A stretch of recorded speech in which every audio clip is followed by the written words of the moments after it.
ನೇಗಿಲ ಹಿಡ್ದ ಹೊಲದ ಆಯ್ದವು ವಾಯುಗೆ ನೋಡಲಿ ನೇಗಿಲ ಹಿಡ್ದ ಹೊಲದ ಆಯ್ದವು ವಾಯುಗೆ ನೋಡಲಿ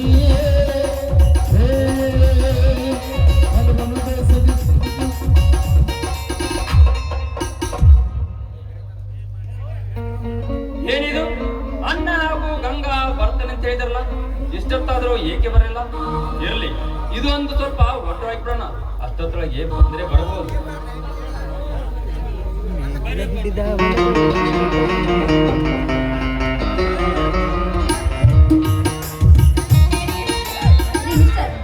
ಇಲ್ಲಿ ಶ್ರೀಮಂತ ಸಾಹುಕಾರ ಜಯರಾಜರ ಹೊಲ ಎಲ್ಲಿ ಬರುತ್ತೆ?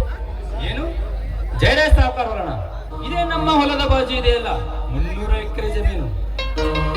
ಏ ಶಂಕರ್, ಏನೋ ನೀನಿಲ್ಲಿ ಇದೇನಿದೆ ನಿವೇಶ, ಕೈಯಲ್ಲಿ ಸಲಿಕೆ, ಮುಟ್ಟಿರುವ ಲಪಾಟಿ.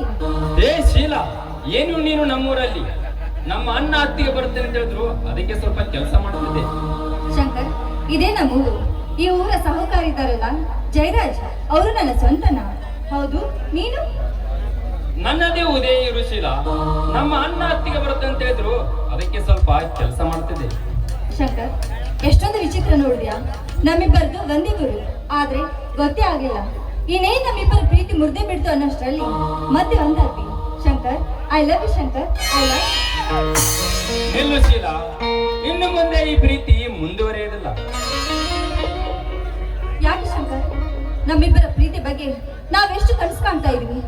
ಯಾಕೆ ಅದ್ಯಾವ್ದು ಏನು ಗೊತ್ತಿಲ್ಲವೇ? ಕಟ್ಟಿಕೊಂಡಿದ್ದೇವೆ ನಿಜ, ಆದರೆ ಆವಾಗ ನಾನು ಯಾರು ಅಂತ ಗೊತ್ತಿರಲಿಲ್ಲ, ನೀನು ಯಾರು ಅಂತ ಗೊತ್ತಿರಲಿಲ್ಲ. ಈ ನಿಸರ್ಗವೇ ನಮ್ಮಿಬ್ಬರ ಪ್ರೇಮಕ್ಕೆ ಮಿಲನ ಮಾಡಿತು. ಅಂದಾಗ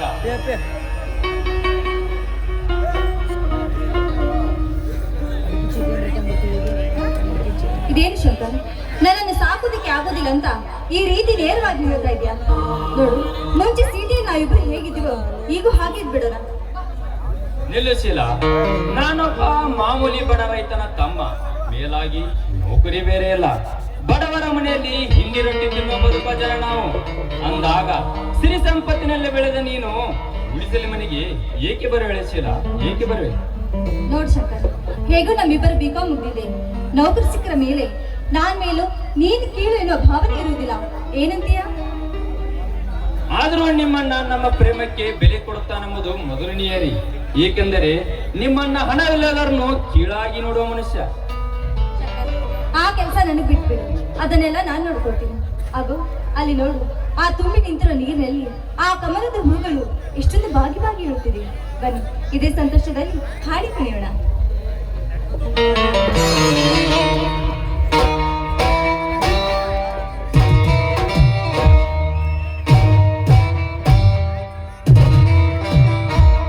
ಚಲೋ ಚಲೋ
ಚೆಲುವೆ ಯಾಕೋ ಯಾಕೋ ಕತ್ತಿ ನನ್ನ ಮನವೇ.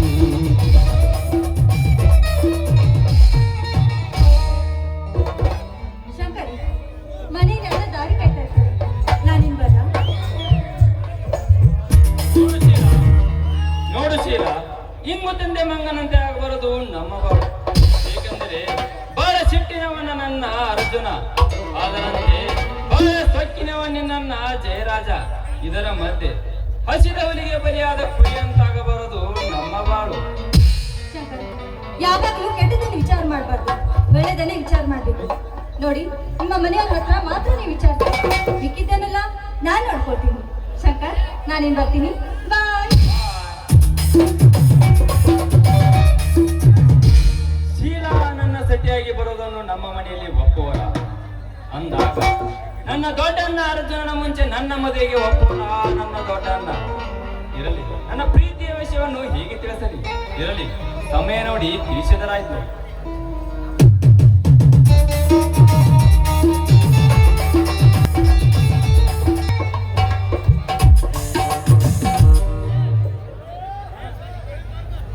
ಏ ದೇವ ಕರುಣಾಮಯಿ, ಏನಪ್ಪ ನಿನ್ನ ಲೀಲೆ? ನಿನ್ನನ್ನು ಅರಿತವರಿಲ್ಲ ಈ ಜಗದಲ್ಲಿ. ಸುಡುವ ಬೆಂಕಿಯನ್ನೆದೆಯಲ್ಲಿಟ್ಟುಕೊಂಡು ಬದುಕುವಂತಾಗಿದೆ ಈ ಬಡವನ ಬದುಕು. ಅಂದಾಗ ಈಗ ಬೆಳೆದು ನಿಂತಿರುವ ನನ್ನ ತಮ್ಮ ಅರ್ಜುನನಿಗೆ ನನ್ನ ಅಕ್ಕನ ಮಗಳು ಗಂಗಾರನ್ನು ಕೊಟ್ಟು ಮದುವೆ ಮಾಡಬೇಕು. ಹಾಗೆ ಇನ್ನು ಬೆಳೆದು ನಿಂತಿರುವ ಇನ್ನೊಬ್ಬನ ತಮ್ಮ ಶಂಕರನಿಗೆ ಬಡವರ ಮನೆ ಕನ್ಯೆ ತೆಗೆದು ಮದುವೆ ಮಾಡಬೇಕು.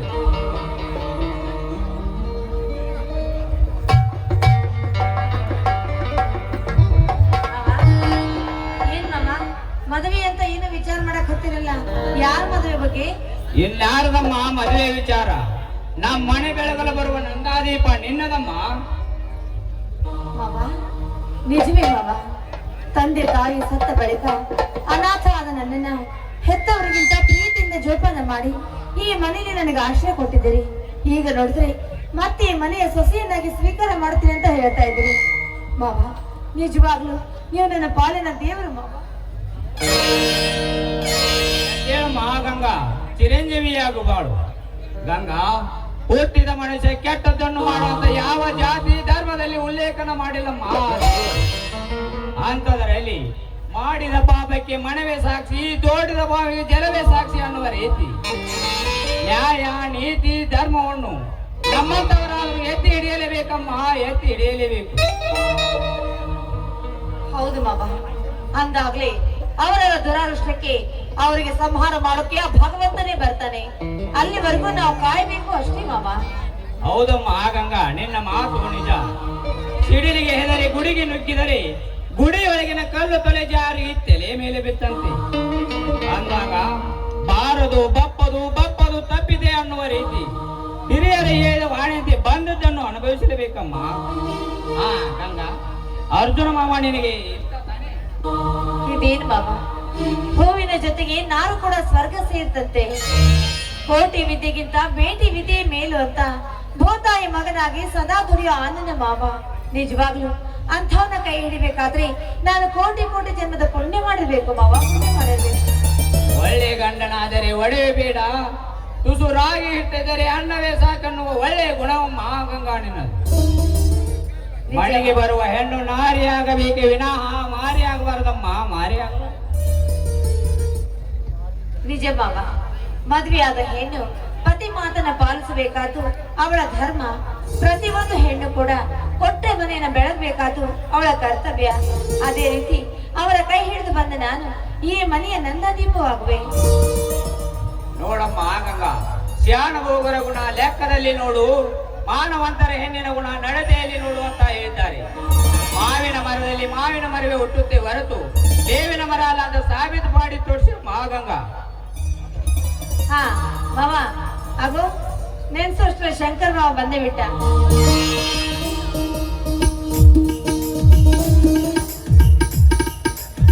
ಏನನ್ನ ಏನು ಘನ ವಿಚಾರವನ್ನು ಮಾಡುವಂತೆ ಕಾಣುತ್ತದೆ. ಏನದು? ಏನಿಲ್ಲಪ್ಪ ಶಂಕರ, ನಿಮ್ಮಿಬ್ಬರ ಮದುವೆ ವಿಚಾರವನ್ನು ಮಾತನಾಡುತ್ತಿದ್ದೆವು. ನಿನಗೊಂದು ಎಲ್ಲಿಯಾದರೂ ಬಡವರ ಮನೆ ಕನ್ಯೆ ತೆಗೆದು ಮದುವೆ ಮಾಡಬೇಕೆಂದಿದ್ದೇನೆ. ಇದಕ್ಕೆ ನಿನ್ನ ಒಪ್ಪಿಗೆ ಏನು? ಏಕನ್ನ ಬಡವರೊಂದು ಚುಚ್ಚಿ ಮಾತಾಡುತ್ತಿರುವಿರಿ.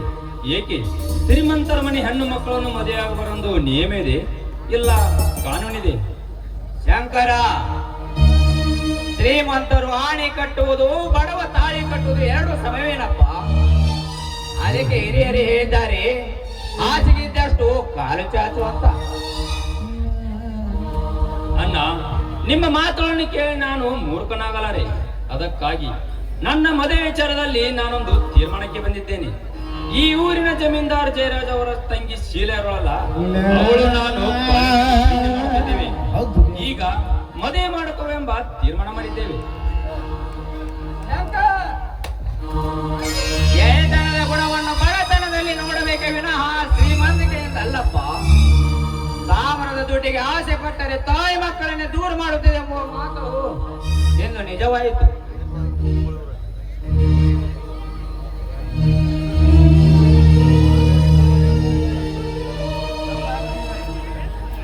ಯಾಕಣ್ಣ, ಏನಾಗಿದೆ ಈ ಮನೆಯಲ್ಲಿ?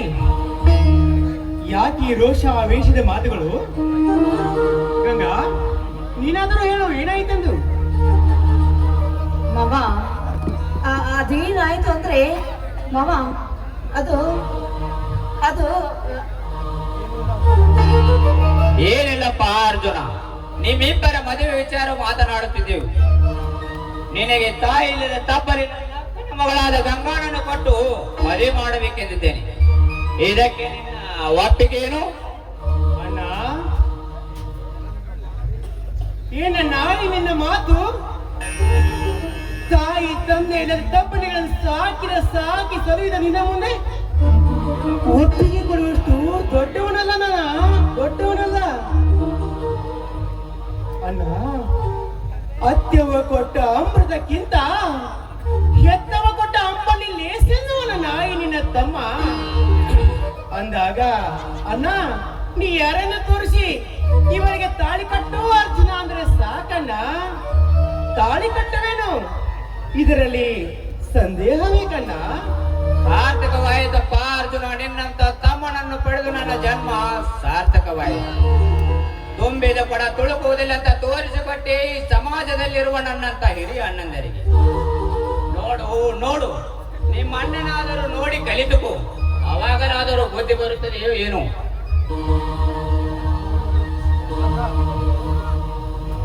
ಮಾವಯ್ಯ, ಈಗೇನಾಗಿದೆ ಅಂತ ಶಂಕರ್ ಮಾವ ಮೇಲೆ ಕೋಪ ಮಾಡ್ಕೊಳ್ತಾ ಇದ್ದೀರಾ? ಶಂಕರ್ ಮಾವ, ನೀನ್ ಮಾಡಿದ ಸರಿದ ತಪ್ಪು ಗೊತ್ತಿಲ್ಲ. ಮಾವಯ್ಯ, ಒಂದು ಮಾತು ಮಾತ್ರ ಸತ್ಯ, ಅರಸನ ಮಗಳಾದ್ರೂ ಪುರುಷನ ಸತಿ ಆಗ್ಲೇಬೇಕಂತೆ. ಯಾಕೆ? ಅವಳು ದೊಡ್ಡ ಶೋಕಾರನ ಮಗಳಾದ್ರೂ ಏನಂತೆ, ನಮ್ಮ ಮಾವನ ಕೈ ಹಿಡಿಬಾರ್ದೆ ಅವಳು. ನೋಡಮ್ಮ ಗಂಗಾ, ಬಡವನ ಅತಿ ಆಸೆ ಗದೆಗೆಡಿಸಿದಂತೆ ಮನೆಗೆ ಅಷ್ಟೇ ಯಾಕಮ್ಮ, ಮನೆಗೆ ಬರುವ ಹೆಣ್ಣು ನಾರಿ ಆಗಬೇಕೆ ವಿನಃ ಮಾರಿ ಆಗಬಾರದಮ್ಮ, ಮಾರಿ ಆಗಬಾರದು. ಹೋಗ್ಲಿ ಬಿಡೋಣ. ಎಷ್ಟೇ ಆದ್ರೂ ಶಂಕರ ನಮ್ಮಿಬ್ಬರಿಗೂ ಮುದ್ದಿನ ತಮ್ಮಳೇನು. ಅವಳು ಎಂತದ್ದೇ ಹುಡುಗಿನ ಪ್ರೀತಿಸಿದರು ಅವಳನ್ನೇ ಕರೆತಂದು ಮದುವೆ ಮಾಡಿದರಾಯ್ತು. ಈಗಿನ ಕಾಲದಲ್ಲಿ ಇದೆಲ್ಲ ಪ್ರೀತಿ ಪ್ರೇಮ ಅನ್ನೋದು ಫ್ಯಾಷನ್ ಆಗಿಬಿಟ್ಟಿದೆ ಅಂದಾಗೆ ಚಂದ್ರ, ಅನ್ನ ಪಡೆದಕ್ಕೆ ಕೋಪ ಮಾಡ್ಕೋಬೇಡಪ್ಪ. ಅದಿರ್ಲಿ, ನೀನು ಕಾಳು ಹಾಕಿದ ಆ ಅರಗಿನಿ ಯಾವುದಪ್ಪ ಹೇಳು? ಹೇಳಪ್ಪ ಹೇಳು, ನಿಮ್ಮಣ್ಣ ಕೇಳುತ್ತಿದ್ದಾನೆ ತಾನೇ, ಹೇಳು. ಅಣ್ಣ, ಅದು ಅದೇಗೆ ಹೇಳ್ತಾನೋ ಅರ್ಜುನ, ಇವನು ಪ್ರೀತಿಸುತ್ತಿರುವ ಹುಡುಗಿ ಬೇರೆ ಯಾರು ಅಲ್ಲ, ನಮ್ಮೂರಿನ ಸಾಹುಕಾರ್ ಜಯರಾಜನ ತಂಗಿ ಶೀಲಾಳಂತೆ. ಶಂಕರ, ಈ ನಿನ್ನ ಪ್ರೀತಿ ಸಿರಿ ಸಂಪತ್ತಿನ ಭೋಗಕ್ಕೋ ಇಲ್ಲ ಬಡತನದಲ್ಲಿ ಇರುವೆನೆಂಬ ಭ್ರಮೆಗ? ನೋಡು ಶಂಕರ್, ಅಂತ ವಿಷ ಸರ್ಪದೊಂದಿಗೆ ಸಂಬಂಧ ಬೇಯಿಸುತ್ತೇನೆ ಎನ್ನುವುದಾದರೆ ಅದು ಈ ಜನ್ಮದಲ್ಲಿ ಸಾಧ್ಯವಿಲ್ಲ.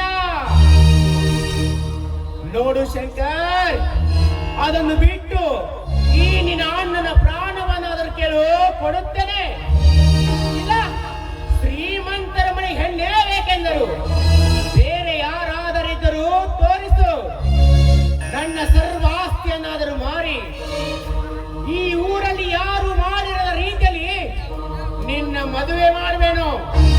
ನೋಡು ಶಂಕರ್, ಅಕ್ಕರೆ ಇಲ್ಲದ ಉಪ್ಪರಿಗೆಗಿಂತ ಅಕ್ಕರೆ ಇರೋ ತಿಪ್ಪೆ ಲೇಸು ಶಂಕರ್, ಅಕ್ಕರೆ ಇರೋ ತಿಪ್ಪೆ ಲೇಸು ಶಂಕರ್. ಶಂಕರ್, ಜೀವನ ಎಂಬುದು ಹುಡುಗಾಟವಲ್ಲ. ನೀನೇನಾದರೂ ಹುಡುಗಾಟದ ಹುಡುಗಿರು ಮದುವೆ ಆದರೆ ಮುಂದೆ ಒಂದು ದಿನ ನಿನ್ನನ್ನು ನಡು ನೀರಿನಲ್ಲಿ ಕೈ ಬಿಟ್ಟು ಹೊಂಟಾಳು, ಎಚ್ಚರ. ನೋಡು ಶಂಕರ, ಶ್ರೀಮಂತರ ಸಹವಾಸ ಮಾಡಿದರೆ ಶ್ರೀಮಂತರ ಜೊತೆ ಸಹವಾಸ ಮಾಡಿದರೆ ಶ್ರೀಮಂತರ ಜೊತೆ ಸಂಬಂಧ ಮಾಡುವುದು ಆ ಕಾಡಿನಲ್ಲಿ ಕರೆದುಕೊಂಡು ಹೋಗಿ ಕಾಡಿನಲ್ಲಿ ಬಿಟ್ಟಂತಾಯಿತು ನಿನ್ನ ಬಾಳು.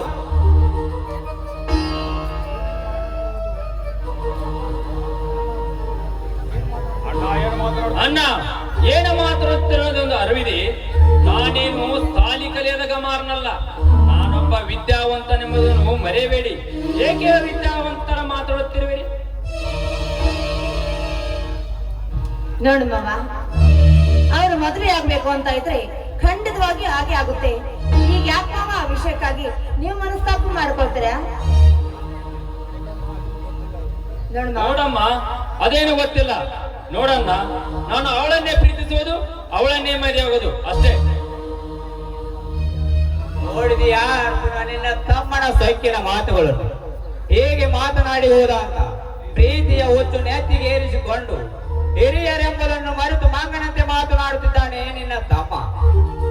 ಮಣ್ಣಿನಿಂದ ಕೌರವ ಕೆಟ್ಟ, ಹೆಣ್ಣಿನಿಂದ ರಾವಣ ಕೆಟ್ಟ ಅನ್ನೋ ಹಾಗೆ ಇನ್ನು ಎಲ್ಲಿ ಹೋಗಿ ನಿಲ್ಲುತ್ತದೆಯೋ ಆ ದೇವರೇ ಬಲ್ಲ. ಆ ಅರ್ಜುನ, ಈ ಭಾರವನ್ನು ನಿನ್ನ ಮೇಲೆ ಹಾಕುತ್ತಿದ್ದೇನೆ, ನೀನೇ ಬಗೆಹರಿಸಪ್ಪ. ಅಣ್ಣ, ಆನೆ ಹೊತ್ತವನಿಗೆ ಅದರ ಪ್ರಾಣ ಬರುವುದು ಕಷ್ಟವೇನನ್ನ. ಯಾರ ಮುಂದೆ ತಲೆ ಎತ್ತಿ ಬಾಳಬೇಕೆಂದಿದ್ದನೋ ಈ ತಮ್ಮ ಅರ್ಜುನಿಗೆ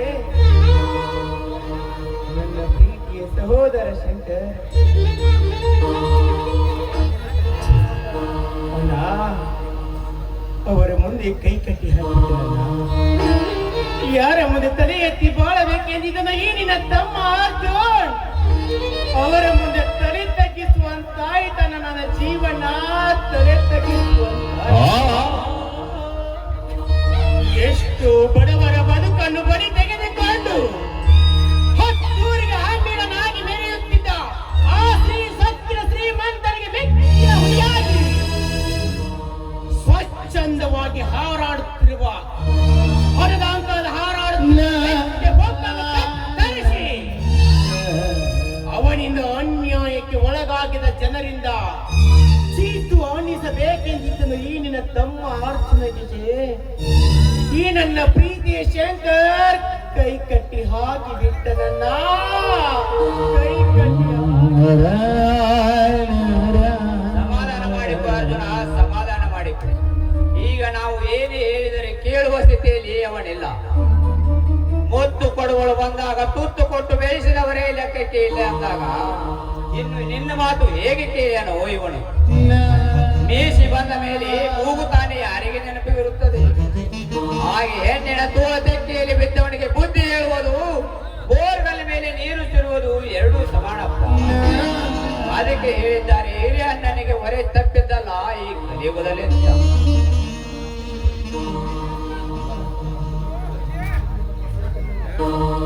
ಅಣ್ಣ, ಈ ನಿಮ್ಮ ಮೊಸಳೆ ಕಣ್ಣೀರಿಗೆ ಕರಗೋಣಲ್ಲ ಈ ಶಂಕರ.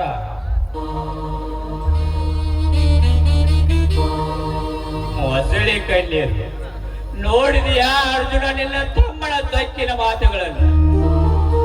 ಅವನಿಷ್ಟದಂತೆ ಆಗಲಿ. ಅರ್ಜುನ, ನನ್ನದೊಂದು ಸ್ವಲ್ಪ ಕೆಲಸವಿದೆ, ನಾನಿನ್ನು ಬರುತ್ತೇನೆ. ಜನಕನ ಮಾತಾ ಶಿರದಲ್ಲಿ ಧರಿಸಿದ ಅನುಪಮ ರಘುರಾಮ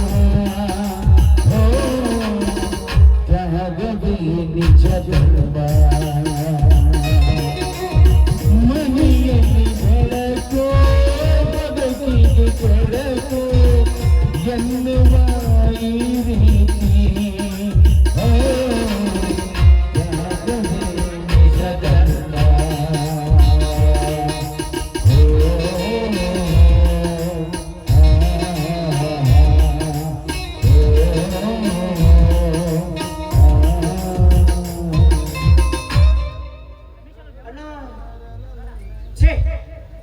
ಎಂತ ಒಡ ಹುಟ್ಟಿದವರು ನಾವು. ಒಂದೇ ಕರುಣ ಬಳಿಯಿಂದ ಬಂದರು ಅಣ್ಣನ ಮಾತಿಗೆ ಬೆಲೆ ಕೊಡದೆ ಹೋದನಲ್ಲ ನನ್ನ ಮುತ್ತಿನ ತಮ್ಮ ಶಂಕರ. ಮಾವ, ಈಗ ಅವನು ಯಾರು ನೀವೇನು ಹೇಳು ಕೇಳುವ ಪರಿಸ್ಥಿತಿಯಲ್ಲಿಲ್ಲ. ಈ ಪ್ರೀತಿ ಅಂದ್ರೆ ಹಾಗೆ ಮಾವ, ಯಾರ ಮಾತು ಕೇಳಿಲ್ಲ, ಯಾರ ಕಣ್ಣಿಗೂ ಕಾಣಿಸಲ್ಲ. ಅವ್ರು ಆಡಿದ್ದೇ ಆಟ, ಮಾಡಿದೇ ಮಾತು. ನೋಡು ಮಾವ, ಅವ್ರು ಇಷ್ಟಪಟ್ಟಿದ್ದಾರೆ ಅಂದ್ಮೇಲೆ ನಾವ್ ಯಾಕೆ ಅವ್ರಿಗೆ ಎದುರಾಗ್ಬೇಕು? ಆದಷ್ಟು ಬೇಗ ಅವ್ರಿಬ್ರಿಗೂ ಮದುವೆ ಮಾಡಿಸಿದ್ರೆ ಆಯ್ತು ಬಿಡು. ಗಂಗಾ, ನಿನಗಿರುವಷ್ಟು ಬುದ್ಧಿ ನನ್ನ ತಮ್ಮನಿಗೆ ಇಲ್ಲವಲ್ಲ ಗಂಗಾ, ಇಲ್ಲವಲ್ಲ. ಗಂಗಾ, ಅದಿರ್ಲಿ, ನನ್ನ ಅಣ್ಣನ ಮಾತಿಗೆ ಮದುವೆ ವಿಚಾರದಲ್ಲಿ ನಿನ್ನ ಒಪ್ಪಿಗೆ? ಏನ್ ಮಾವ, ಒಪ್ಪಿಗೆ ಅಂತ ಕೇಳ್ತಾ ಇದ್ರಲ್ಲ, ಒಪ್ಪಿಕೊಂಡೆ ಈ ಕತ್ತನ ತಗ್ಗಿಸಿ ನಿಮ್ಮ ಕೈಯಿಂದ ಕೊರಳಿಗೆ ಕರಿಬಳಿ ಕಟ್ಟಿಸಿಕೊಂಡು ನಿಮ್ಮ ಪಾದ ಸೇವೆ ಮಾಡ್ಬೇಕಂತ ಕಾಯ್ತಾ ಇದ್ದಾಳೆ ಈ ಗಂಗಾ. ಎದ್ದೇಳು ಗಂಗಾ, ಎದ್ದೇಳು. ನಿನ್ನಂತ ಗುಣವತಿಯನ್ನು ನನ್ನ ಸತಿಯಾಗಿ ಪಡೆದುಕೊಳ್ಳುವುದು ನನ್ನ ತಂದೆ ತಾಯಿಗಳೇ ಪುಣ್ಯವೇ ಸರಿ. ಹೌದೇನ್ರಿ? ನಿಜ ಹೇಳ್ಬೇಕಂದ್ರೆ ನಿಮ್ಮ ಕೈ ಹಿಡಿಬೇಕಾದವಳು ಅದು ನನ್ನ ಪೂರ್ವಜನ್ಮದ ಪುಣ್ಯವೇ ಸರಿ. ಹಾ, ಹಾಗಾದ್ರೆ ಆಗ್ಲಿ, ಇದೇ ಸಂತೋಷದಲ್ಲಿ ನಮ್ಮಿಬ್ಬರ ಸವಿಗಾನ.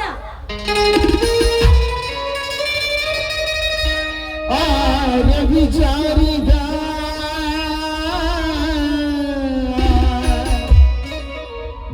ಶಿಶು ಮೂಡಿದ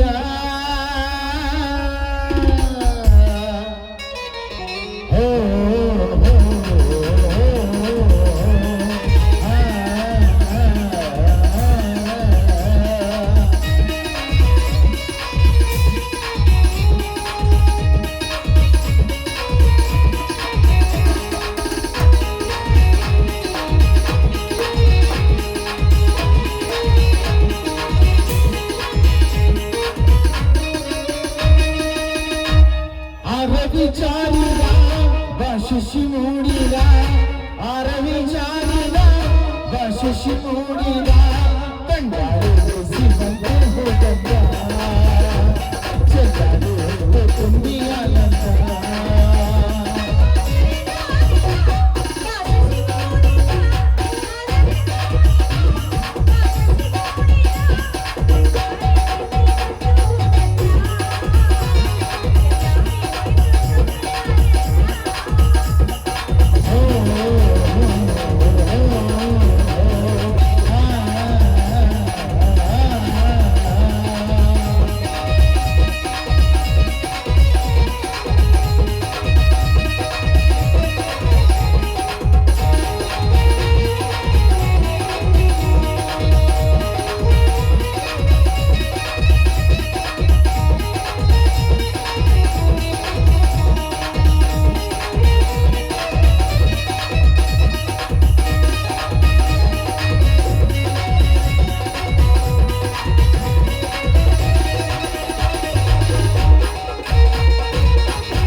ಅರವಿಚಾರಿದ ಶಿಶು ಮೂಡಿದ ಅರವಿಚಾರಿದ ಶಿಶು ಮೂಡಿದ ಕಂಡಾರು ಸಿಬಂದೆ ಹೋಗಂದ ಚೆಲ್ಲಾರು ತುಂಬಿಯ ನಂತರ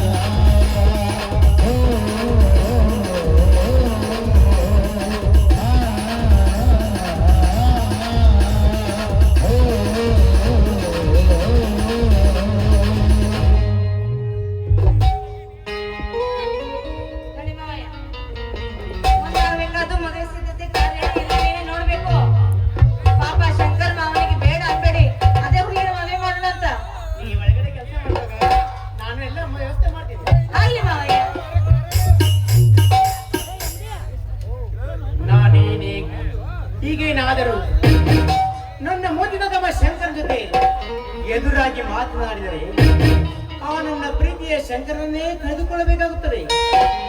ಹೇಗಾದರೂ ಮಾಡಿ ಆ ಜಯರಾಜನ ತಂಗಿಯಾದ ಸೀತಾಳನ್ನು ನಮ್ಮ ಮನೆಗೆ ತುಂಬಿಸಿಕೊಳ್ಳಲೇಬೇಕು. ಸಮಯವನ್ನು ನೋಡಿ ಆ ಕುಲಕರ್ಣ ಹತ್ರ ಹೇಳುವೆನು.